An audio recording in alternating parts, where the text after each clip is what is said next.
Somebody asks, is swapping coins and pairing coins the same thing? No. So when every Uniswap V2 pair that exists is created by somebody. Anybody can do it. It's a public function. And you just choose a ratio and add coins at equal on both sides. So if you're like, I think the ratio of these coins should be 4 to 1. Then you add them at 4 to 1, and then the price is 4 to 1 because the price equals the ratio in Uniswap. So like if it takes 4 hex to get out 1 USDC, it means the price of hex is 25 cents because there's 4 times as many USDCs in the pair, or 4 times as many hex in the pair as there is USDC. It's a 4 to 1 ratio. So the price is 25 cents. So the ratio is the price. And then, so someone is going to have to create bridged in ERC20 value versus PRC20. And so like Chainlink and SHIB were the 2 top ERC20s sacrificed around maybe 3 or 4 million and 2 million. I'll go look real quick. I'll give you specific numbers on that. Don't have to guess those.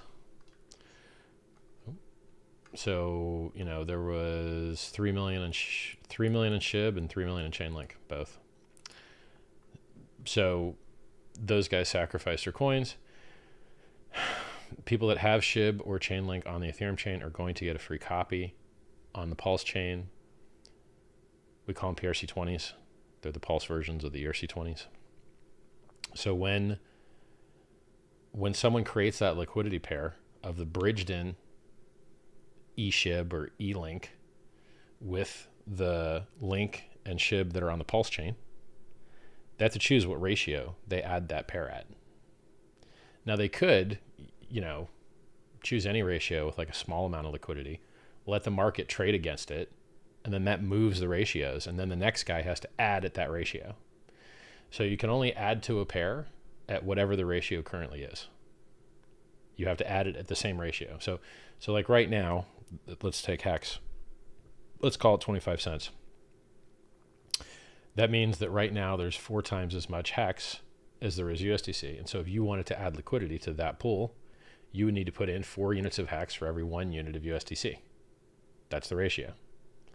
If you want to change that ratio, you could trade against the pair and then add after you traded. You could do that.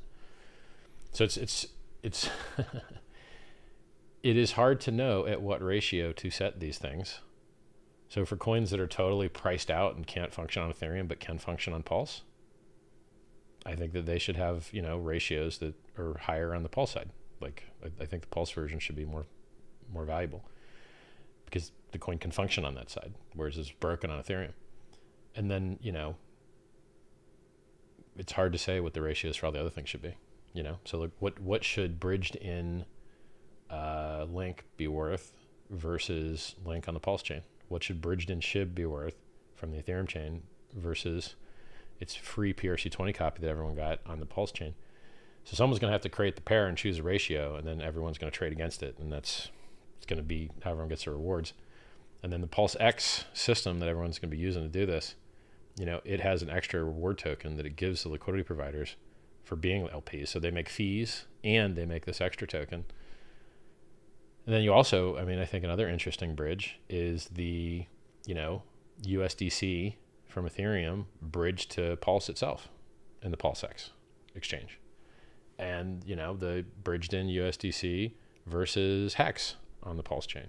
Those are also interesting pairs.